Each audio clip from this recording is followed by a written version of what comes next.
What's up, everybody? My name is Sammy Long for Hoops Talk here. Today, I'm going to be getting into a little Lakers 76ers preview for tomorrow night. Huge matchup. Three things I'm going to get into today are what the 76ers do well and what they don't do well. I'm going to get into how there is zero excuse to the Lakers in this game. Joel Embiid is not playing, so I don't want to hear anything about foul calls or wasn't falling tonight. No, Lakers need to win this game. And then the last thing I'm going to get into is the Lakers' schedule here on out. It looks favorable right now, but as us Laker fans know, the Lakers really seem to play up to competition and play down to it. So, can they take advantage of it? So we'll get in that a little bit later. Starting off with what the Sixers do well and what they don't do well. This is a team that came in with lofty expectations. Any team with Joel Embiid on it, you look at as a possible team that could get out of the Eastern Conference. Now, there were some questions because, Tyrese Maxey with Embiid going to, or not Embiid, excuse me, Harden going to the Clippers. You look at, can Maxey step up into a bigger role? Maxey has shown over the years that he has a lot of potential, but in the 76ers brass really got it right by shipping Harden out of town because they were like, we need to get Maxey, Maxey needs to lead this team, not James Harden. And James Harden was a veteran, so Maxey naturally kind of took a little bit of a backseat to him. But, you don't know how guys, that took a risk because you don't know how guys are going to be when they step into that role and have to be the guy. Look at James Harden. James Harden has been a great player for many years, but when he has to be the guy, it doesn't really ever seem to work. So, but Maxey has been excellent. He's led the team with almost 26 points per game. He also leads the team with a little over 6 assists per game. So, this team really runs through him, and certainly since Embiid's been out, obviously if Embiid's there, it'd be Embiid. But they have gone 9-14 since Embiid's been gone. They've been trying to tread water, to get to the playoffs where Embiid can come back. There was a story that came out today that Embiid might be 2 or 3 weeks out still. So Philly, as of the making of this video, is in the 8th spot right now. So they're really trying to just get in and get their full roster back. Kind of a lot like the Lakers. The Lakers, don't have the caliber player sitting out like Embiid, but Gabe Vincent, Jared Vanderbilt, Christian Wood. We don't know if he's coming back, but guys like that trying to get healthy. This is manipulated some of the stats a little bit for the team. They're 15th in points per game, coming in almost at 115. They're 19th in rebounds per game, coming in almost at 43. And then what surprised me, they're 26th in assists per game at almost 25. Now, that number is probably a little skewed because with Embiid there, they probably share the rock more. But, he's not. So this team really flows to the guards. Maxey's obviously the first threat. Tobias Harris been having a nice season, kind of always a solid player, averaging a little over 17 points per game. Kelly Oubre, I've always thought he's been a very underrated player, averaging about 15 points per game. And then Buddy Hield, averaging almost 14. So, all those guys have had individual success against the Lakers. Maxey went off last time for 31 when they played him.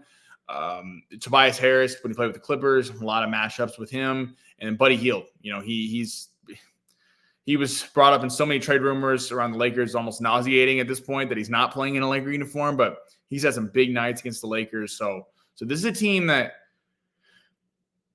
there's no – if the Lakers roll out of bed and sleepwalk through the first half or let's vice versa, they get a big lead and they start kind of like letting off the gas, this is a team that can win. This is a solid team, even without Embiid. They have a lot of scores. All those guys I just mentioned can really get off at any time. Those are like star players in their own right, especially on other teams, maybe Harris, who's a little younger.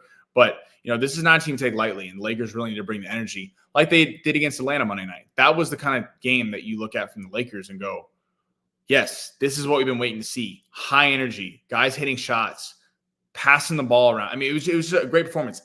I mean, the effort defensively was amazing.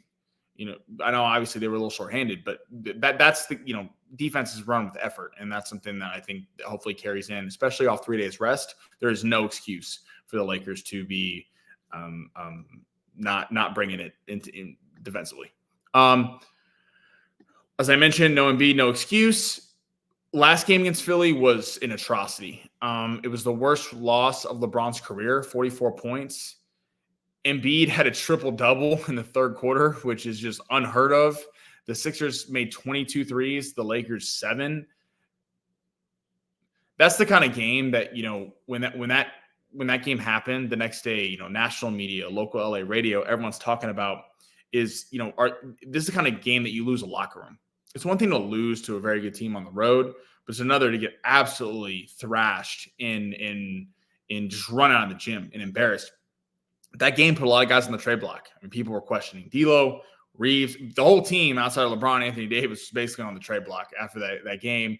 It was swirling around. So D'Lo talked about an interview with a reporter today. He kind of mentioned, like, I know Embiid's not there, but this game means a lot to us, and especially the players, considering that, especially some of the role players, whose names were getting put in packages. This game means a lot. You want to exact revenge. You want to get a win, especially on your home court. Defend it. The Lakers need it for the standings, and you can't let the Sixers punk you again. And if they do it without Embiid, then wow, that's a terrible 2-game series for the year. Talking about the Lakers' upcoming schedule now. The Lakers, as I mentioned, they play up to teams and down to teams. So, you look at the schedule and you think it kind of opens up. You got the Sixers tomorrow, should win that game. Pacers and Bucks will be tough, but Pacers you get at home. We know how we played them in in-season tournament. The Bucks will be tough. That's, playing in Milwaukee, obviously thriller last time we played them with the Dinwiddie block. But after that, you got the Grizzlies, the game you should win. You have the Pacers again. The Nets, the Raptors, the Wizards. I mean, those are all teams that you should beat. That outside of maybe splitting with the Pacers, there's no room for error. And especially at the end of the year, we play the Warriors again, T-Wolves, a couple big games. I mean, the Lakers really have to win these games and build lead in the standings. The Lakers could get some help. I mean, the Mavs could play the Warriors again. These teams have to start playing each other a little bit. The Lakers have been the team with the tough schedule the last few weeks, playing the Kings twice and the Nuggets. And I know the T-Wolves didn't have Cat and Gobert, but still, Anthony Edwards, we saw what he did. That dunk was insane the other night. The Thunder, even though we played them well. So the Lakers have had a kind of a gauntlet of schedule. And so it's nice to see the Lakers really get a little bit of a break where the Mavs have been playing a little bit of a soft schedule, some of these teams. So it's their turn now to really step up in competition. This is where the Lakers can really make some headway. While these other teams are beating up on each other, win the games you're supposed to win. Win all those games against, the Nets and the Grizzlies and the Wizards and the Raptors. And then, hopefully split with the Pacers. And, if you can obviously pick one off in Milwaukee again, that would be tremendous. But, they got to win the games they have to win. And you can look at the lighter schedule as a positive. You can also look at it as a negative because the Lakers, you don't know what team you're getting every night.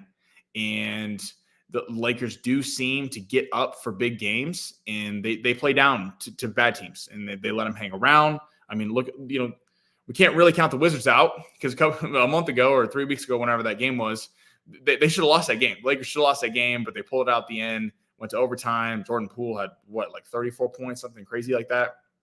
I mean, so if the Lakers play their basketball, if they play the brand of basketball they played Atlanta on Monday night, the Lakers got a real run on them here. But if they don't, and they play like they played a lot of the season, I think we're going to be sitting here at 500 after 2 weeks, or 500 in that little schedule. So quickly, before we get out of here, I'm going to go over injury report real quick. Jalen Hood-Schifino had a successful back surgery. He's out for the rest of the year, presumed.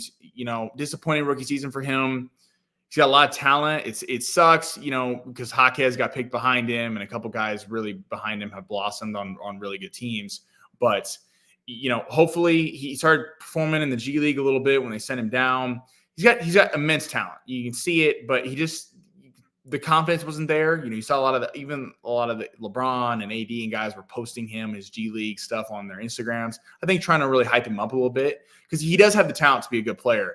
But, it's been a rough year for him so far. Positive injury news, Cam Reddish back tomorrow night. That's very exciting. Finally the Lakers kind of get a big-time defender back.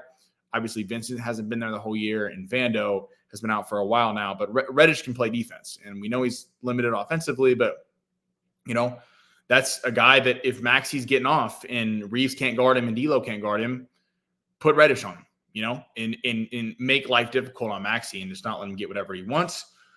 Ham was asked a question about, updates on Vincent and Vando. He was very vague, but Stein's reporting that within the next week or so, Gabe Vincent come back. He's been practicing, but still kind of getting into game shape. So hopefully that's coming around, especially for him, because you're going to need a couple weeks, at least 2 weeks to really get acclimated for the playoffs, because he hasn't played all year. Vando, I'm less worried about. Vando could come in the playoffs and just play, because Vando, we know he just wants to play defense. We don't need him to be, getting in a shot rhythm.